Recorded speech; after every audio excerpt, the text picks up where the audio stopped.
Hello everyone, what is the crack and welcome back to another video. So you may not think it, but today is a very big day for me. Why? I hear you vehemently scream from behind the screen. Well, today I'm going to be hitting an 180 kilo bench press for the second time. The other night I went into the bodybuilding pretty much last minute, 30 minutes before closing, no caffeine, no proper food in my stomach, no proper preparation. I decided to load 180 kilos on the bar twice and I failed twice. But to me, I look at that as the practice that I need to just get familiar with that movement pattern so that today, on Sunday, in City Gym, with Ireland's strongest man, Jack Kenny, I can absolutely smash it out of the park. So looking forward to that. I'm going to take you through exactly what I'm doing just to prepare for this. Now, it is about an hour and a half to go before I'm meant to be in City Gym. So I have, forgive me, left it last minute, but I'm just going to show you the meal that I'm going to go through, maybe my caffeine protocol, etc, etc. So without further ado, let's get into meal number one. So I'm not a powerlifter and none of this is to be taken as powerlifting advice, but when it comes to the meal that you have before a big lift, you want to keep it something consistent, something that you're used to digesting, something that you've had before that's not really going to cause too many issues. That's going to, I suppose, line your stomach. That's going to give you a hit of carbs, a hit of protein, ideally 2 to 3 hours out from that big lift so that you don't shit yourself in the midst of that big lift.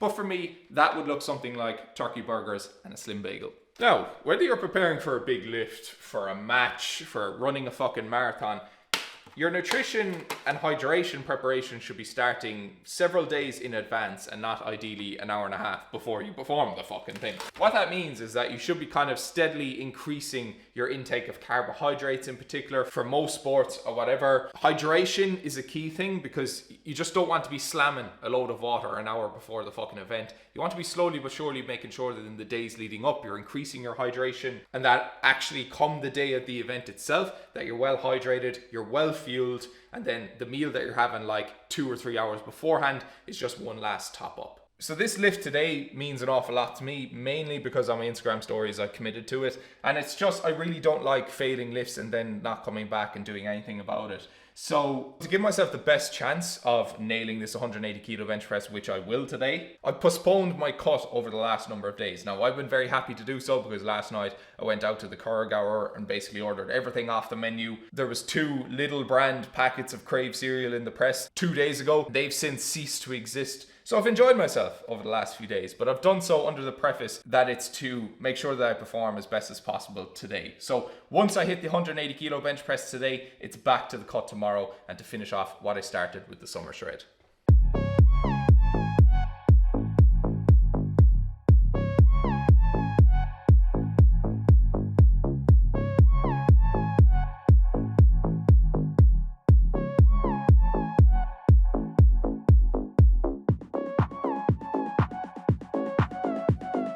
Quick question for the MILFs of the channel, but does anyone know the best way to get rid of ants? Because I came out for a glass of water last night, and yeah, there's a few crumbs around the toaster, as there is with everyone's fucking toaster, but there was an army of ants here, along this fucking mantelpiece, all along the floor, all up the sides of the cupboard and the fridge.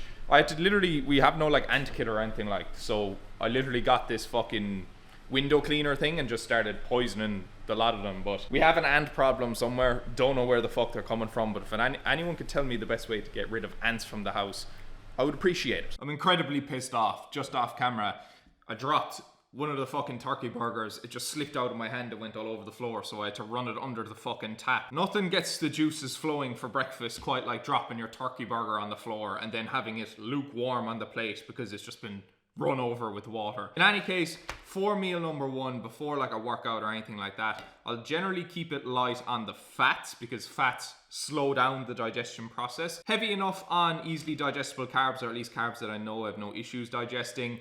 Decent sort of protein hit, again a very lean sort of protein hit. So here we have turkey burgers, gonna have a couple of slices of ham as well. As far as I'm concerned, that's going to be perfect as a pre-workout meal. Did you see that? It says in the top right hand corner, easy open. Easy open. There's not been a single packet of ham that I've ever purchased that has been easy to open.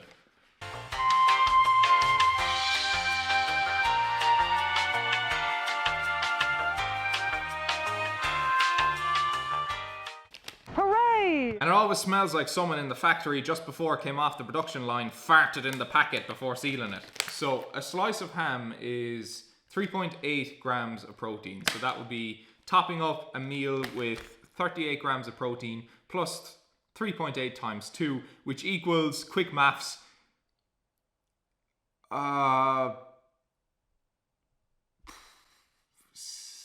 what's that, 7.6 plus 38,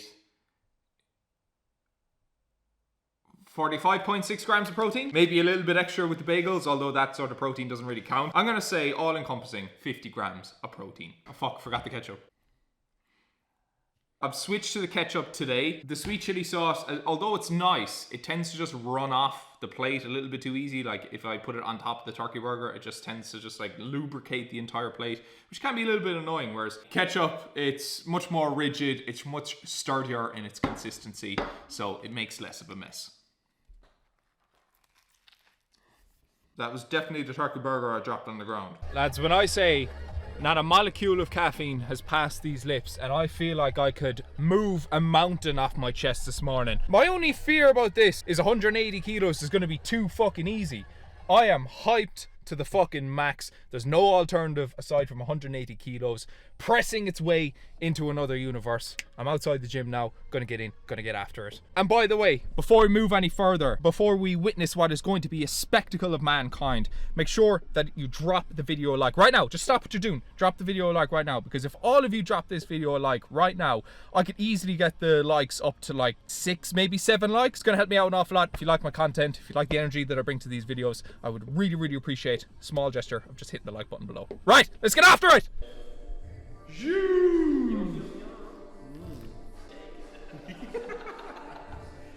Oh yeah, by the way, I have to introduce the big man. This is Ireland's real strongest man, Jack Kenny, and he's going to be taking us through the bench today. So myself and Steve, both of us are going for 180, and Jack is going to make sure that that gets done. Not right? 100%, bro. First of all, I'm hyped as fuck. Haven't had any caffeine this morning. I'm going to start now with just a typical can of Monster. Also some of, what's his name? Blessing Awodabadoo. His pre-workout is the Boogeyman. So it's 400 milligrams per serving. I might go a little bit on the conservative side and have 300 milligrams. If you're going for a big lift, it's a non-negotiable pretty much that you need to mix your pre-workout with your Monster.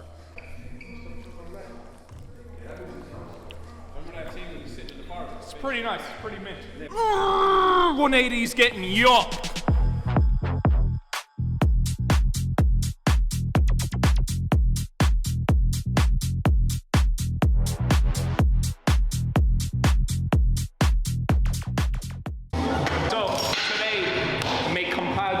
Steve is going to be trying to hit a 180. He's going to be hitting a 180 kilo bench press with me. It's going to be Steve's first time doing it, my second time doing it, but the reason I'm psyched about it is because I'm about 10 kilos lighter body weight than the last time I did it, so for me, that would be an insane PB. As I already said, Dad, aka Jack Kenny, is going to be showing us the ropes. This man is well versed in terms of heavy bench press. 215 is what he's able to do, so he's going to be smoking whatever numbers we manage to set.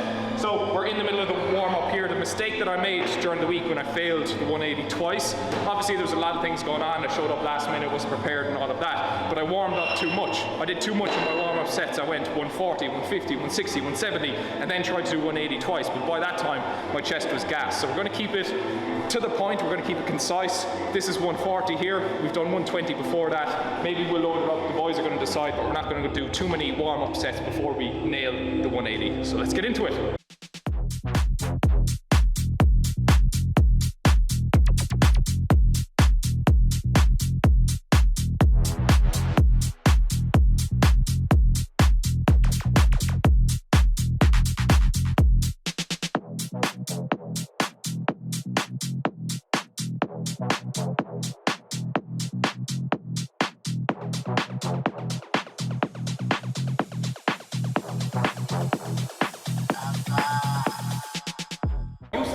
Slightly, like, you let it sink. You see there's one, yeah. You pause in half a second. Yeah. I fucking go for it. But there now I definitely consciously paused. Yeah, sure. It's up to you, but I would pause. Normally when I go in, yeah, speed. You are speed. Yeah, roll it down as fast as possible. My chest is a trampoline. Exactly. No, I'd say go for it.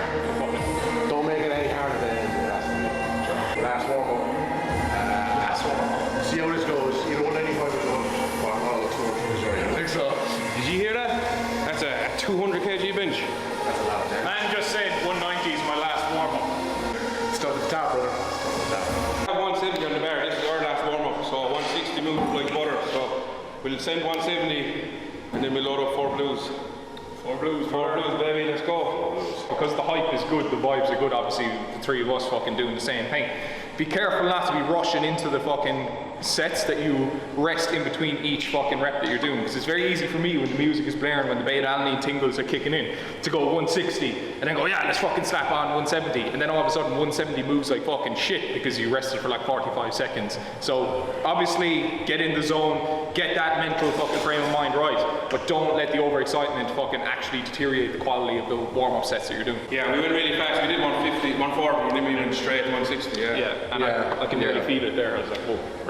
Yeah, because obviously you want to bring the intensity to the lift, but it's a double-edged sword, because you can get so hyped and you can miss a cue or miss a stage setting up and be uneven or just unrack too fast, and then it's going to come on you just all of a sudden. So yeah, it's just making sure everything's set, and then when you go in, you're ready to go.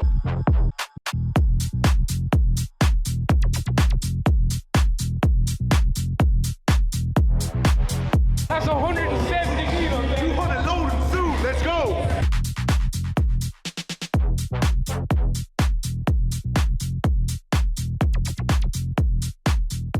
Yeah, I think you focused too much on the actual touch and go part. You changed it up. That was different to the rest of them. What do you reckon? Do the same that I was doing? Exact same. Sink it, press it. When you brought it down to your chest, you almost just tried to... It did wobble in my palm a little bit at that touch part. As it came from my chest there, it wobbled a little bit. Then when I caught it, it was fine. Yeah, and then you just blast through it. Yeah. It wasn't a grinder from the top half, it was just that bottom one that I screwed.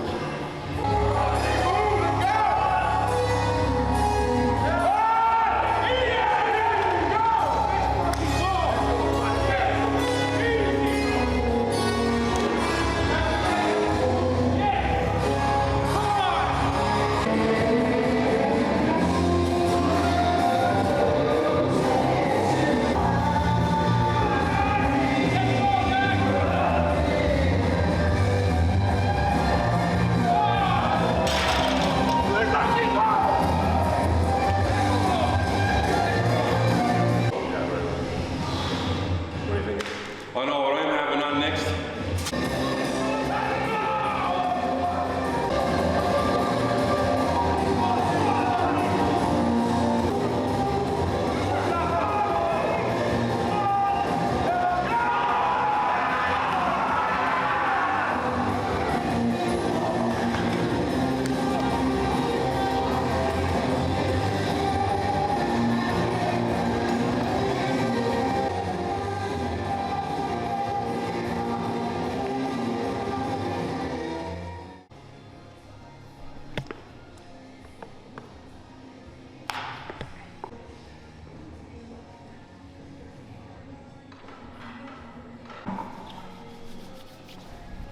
Come on, Shawnee, let's go. Let's fucking go. Come on, Shawnee. Come on, Sean, let's go. Come on, let's go. Fucking press it. Go. Don't stop. Come on, Shawnee. Big bench. Big push. Let's go. Let's go, Come on, Shawnee.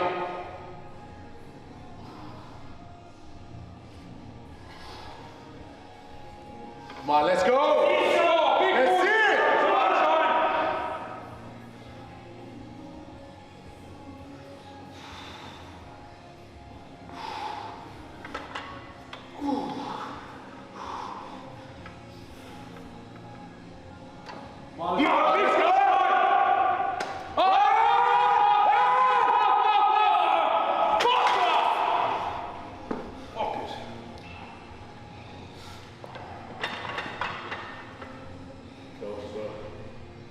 Very close.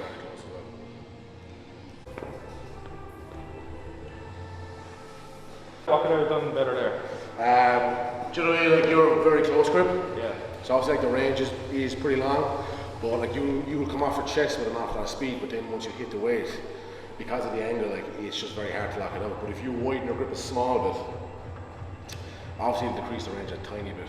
But when you're there and you start to drive back, it's just easier to lock out your arms. So then once you hit that grind, you can start to push back, almost like bringing the bar back over your head, and you lock out like that. kind of like what I did. So I'm a small bit wider. Then as I push up, I'm pushing back. Yeah. And then flaring my arms like that. Almost like a punch, like, you know, like that. Your elbow angle looks... Don't obviously go max grip, but you know, your pinky, even do like ring or middle. Yeah, because you're almost like an inch inside the ring. Like, you're in here. Yeah. It's very close, like Jack is over here. Yeah, so I'm max grip. Obviously, John, like we're bigger dudes, like, but like you're a bigger dude even with very close grip. So you're making it, you know, essentially harder. But if you come out a small bit, flare those arms out, the lockout will be easier. Once you pop it off your chest, you grind through it. I was convinced halfway, that's it, I got it. And then just fucking... Just the way it is. We waited about 10 minutes, well even longer, because I did 170, you did 170, then I tried 180. It was about 15 minutes between your last one, because I long time.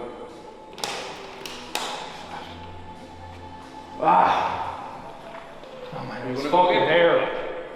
Try to keep it on. It's definitely just a technique thing. Oh yeah. It's not a strength thing. I think with both, like, they have the exact same way. We got to that, we got to the middle. The two of us got it off. Like, we got it up to that halfway mark, really easy. We got stuck in, and I am the same as you. Like, I'm inside as well. Do you want me to do a back offset and you watch it? Yeah. Jump like this, and even though this is more of a natural movement, but when you got max weight on, like, it's going to be very hard to lock that out. But like when you're a small bit wider and you drive your elbows out, it's just easier to lock out a big weight like that, because you'll move very fast, but it's super hard to grind. But when you're a small bit wider and you can drive those elbows out, it's just easier.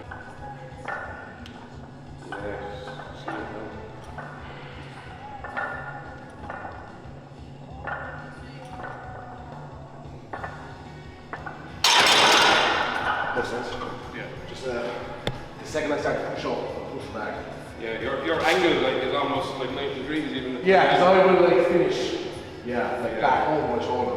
When you move big weights, that's when you're going to see what's actually going to work and what's going to correlate.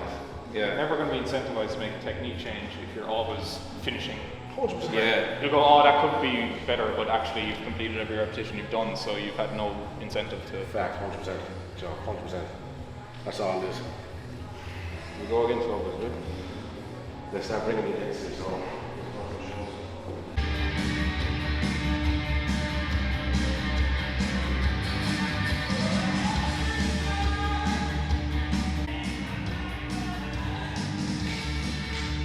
Practicing the lockout technique Jack is getting us to do. Very curious, I can see it in my head. Second set that I do, it's going to be a lot easier than the first one.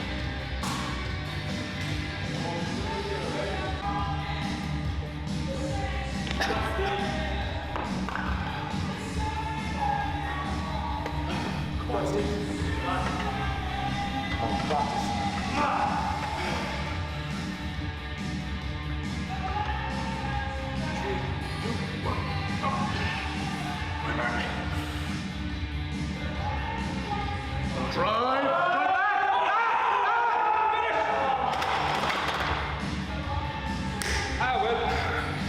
You just need to shift back faster.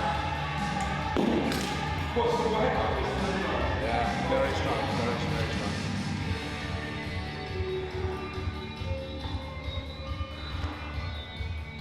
It's easier to lock out there.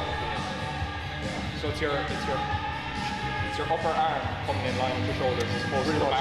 Yeah. But obviously the bar will be over you because your forearms are going to be strong. So then it's all like over your shoulder line, all in this one line. So here, drive back, push up. Don't think about it too much. Get it really tight. Squeeze the fucking bar, no shakes. When you get it down to your chest, drive up and back and just keep fucking going. That's all.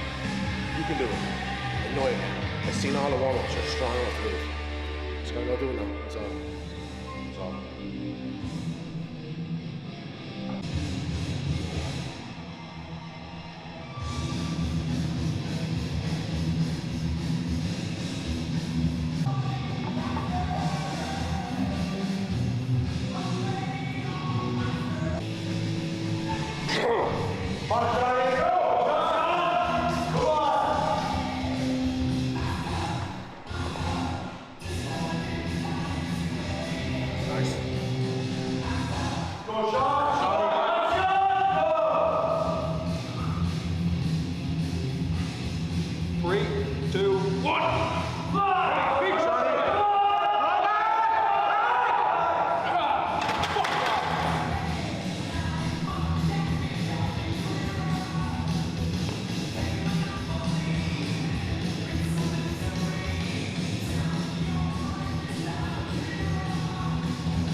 What are you thinking about doing?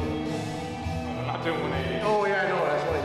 But just even in terms of the immediate future, like, do you want to do 180 at the slow? I want like 180 to be my new 170. So 170 I can show up any day of the week. I want to be able to show up and do 180 any day of the week. I'm gonna have to do a powerlifting fucking program. Yeah, so we'll send you a block or two. Because I reckon even after like 4-8 weeks max of just reinforcing certain techniques, like that's all it is, you know, that's all you need. Maybe just a bit more exposure to the lift, because so that you have the strength, but it's sometimes hard to express it. That's all it's like. That's why, you know, we do so many singles and so many top sets, because that's not going to get you strong. It's get you back off like the sets of 5s and 3s. But just when you do singles and doubles, it just allows you to express that top end. That's the only reason why we do it. Some people like doing it more than others. I reckon if we just done something like that, probably even 4 weeks. Like, same thing like me when I come into the gym. Like, it's obviously a lot of that, and like, you can move weight sometimes for reps very, very easy. But again, it's trying to find that balance of what's comfortable and what you like, but what can also carry over. So expressing big weights, that's often the hard part. See, I'm just so conflicted now because I want to cut. I want to bench 180 easily, and I'm just like, just two just don't go together. But I'm also thinking, okay, maybe just spend the next week shredding down as much as possible when I am coming in, focus on technique changes as opposed to like overall strength, but then obviously after that you can. After even a month of it. Because what are you planning on cutting down to? What's the goal? Are you just trying to get just less than 100? That would be cool if I was less than 100 and able to easily do a 180 bench. That for me would be cool. You should cut down to 90, so then you're benching double body weight. I think I'd snap underneath 180 if I was 90 kilos. No, it's definitely there, because we could have our own top sets and take the same percentage of a back off. And you probably move it the exact same that I can. But it's just learning to express the strength. It's just, I have it because this is my bread and butter. So it's just practicing that. That's all singles are. That's all top sets are, it's just practicing it. We live to fight another day, but you know what? I was just saying to Jack, it's going to be a great birth of a new YouTube series, and won't it be fantastic to look back, maybe not even 4 weeks' time, absolutely crease a 180 kilo bench, and then be able to look back in this video and go where I failed it twice. It was actually like there was proper disappointment that you saw after the second one. I was just like, you know, when you're just so silent, you're just like, fuck's sake, because you know it's more frustrating when you know it's there, as opposed to it just not being there entirely. So the fact that I've done it before has made not getting it a little bit worse, whereas if I hadn't done it before, I'd be like, oh, well, okay, it's there for the taking and I can't wait to get it the first time. But now I'm just, fuck, little bitch, I've done you before. I don't know, no excuses. As Jack said, just come in, follow a powerlifting split, get used to make some technique changes, be humble enough to make those changes. Obviously, the fact that I couldn't lock it out is indicative of the fact that there are certain things that need work. Do those things, adjust those things, and like anything else, it'll fly up. Turn off! Do you want to do a few back offs, or do you want to leave it there? Do you want to do sets of I'll do back offs, fuck, let's nail that technique straight away. Soon, boys, we'll get it. Fuck it.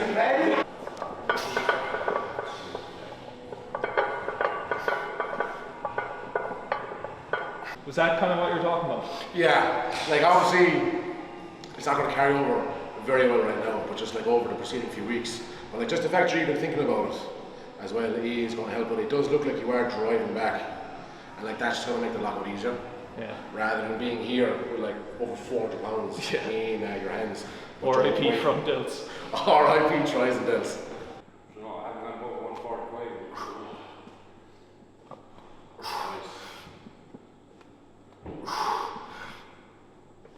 Easy work, guys. One more. Someone get behind. Up. I thought we were in for the best YouTube video of all time because the two of us failed and you were like, oh yeah, just do this. Man, I was literally thinking, I was like, if that works. I was like, oh my god, this is the start. I'm going to quit my job on Monday, tomorrow. It's Get a full-time coach now. Yeah, so we'll come back in about a month or two. Do it again. The boys are going to do arms, I'm not doing no arms. Is that closer? Yeah. Do I look like a man who needs to do arms? It's so sad. For me, when my bench press is like going the best, I'm usually spamming shit like close grip bench press as well. And I suppose it's not necessarily that there's anything special about the exercise, but just the fact that it's close enough to a wide grip bench press, you're kind of training a lot of the same muscles and whatever else. You're just getting that repetition with the barbell. So what I'm going to start doing from now, because I have been, and if you've been following for a while, you know that I've been spamming incline bench press and setting PBs and getting really, really strong on that. But as a sacrifice to doing that and that being my main exercise, I haven't been doing flat bench as much. So I want to just increase the amount of repetition that I'm getting with things like close grip bench press, with things like flat bench press. Of course, following like powerlifting tips that the boys will be sure to give out is going to help as well. But just a lot of the time, getting that repetition with the same exercise over and over again, getting familiar with the movement pattern, not letting it go rusty or not letting it go stale is going to help an awful lot to get those numbers up.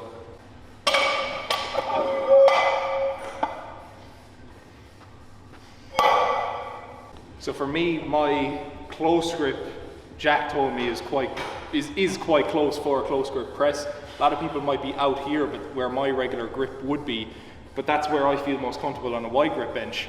Like I tried for that second set of 180 to go a little bit wider, so have my ring finger like outside this ring here.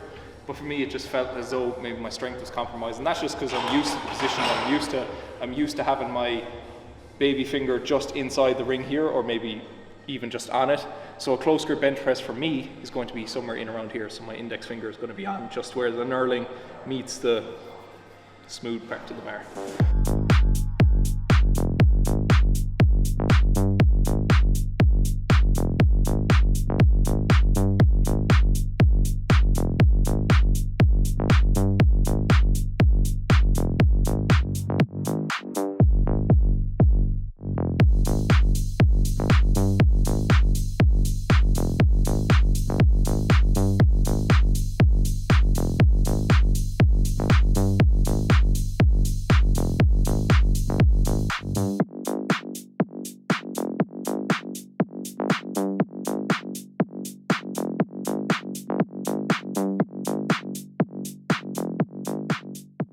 What are you doing, big man?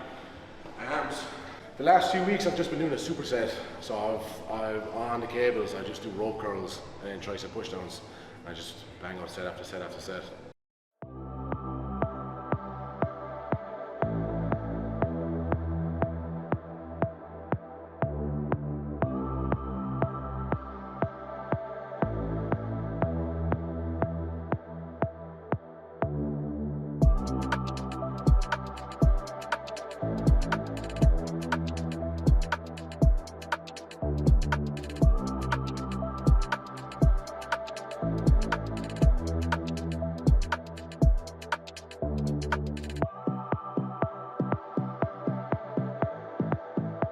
No, my top's coming off. Oh no.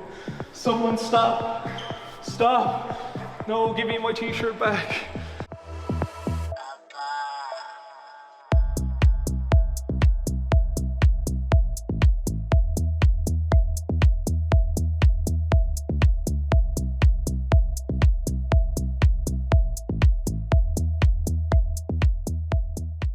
So, myself and Big Steve are just sat in the car park of Jetland reflecting on what has been a very informative, educational, a very, what would you call it today? Humbling experience. You're going to see it in this video afterwards, but like after we both failed the lifts, unfortunately, those moments were really, really raw. So it was actually like profound disappointment. It wasn't acting up for the camera or anything like that. But then once the dust is settled and stuff, like you just realize it's not as bad a thing as you might work it up in your mind to be. Yes, it would be nice if we came in and we nailed the 180 or whatever, but now both of us have a very clear plan of action in order to nail that in a couple of weeks' time. So it's disappointing, but I think you have to look at these things from the perspective that is the disappointment that you feel now is going to add to the elation that you're going to feel later, and that's all that our sights are set on. For me, Alex Cremens, so Steve's powerlifting coach, he's like probably the best powerlifting coach in Ireland. He's going to send me on a powerlifting split that I'm going to implement for the next couple of weeks, and then no doubt in 4 weeks of following someone who's as good at what he does as Alex is, I'll be able to nail that, and Steve will be the same. So have you any thoughts, any final closing comments on today? I'm excited because, like, as you said, it was just technique issues. It wasn't a strength issue. That's not why we failed it. And we were saying there, you know, we're 10 years into lifting, and we're driving out the road, and we were still like, you know, dissecting the bench, and we were like thinking of ways we can improve it. And it just goes to show you never reach that point. You never know it all. You're always learning, and you're always reaching. You know, there is no end goal with this stuff. Yeah, I'm just excited. Because I know next time I go for it, I'll nail it. And it was fun. It was a good day. It was a good day. A lot of emotions. Started off obviously with the hype, with the fucking the endorphins, the vibes were running, and then it was contrasted, I think, with the disappointment and the deflation that we felt afterwards. But a lot to ponder, a lot to consider. Really happy overall with how the session went. But what I would appreciate is if you drop the video a like, as per usual, turn on post notifications, and more importantly, I would love to see you all in the next one. Peace. Take care.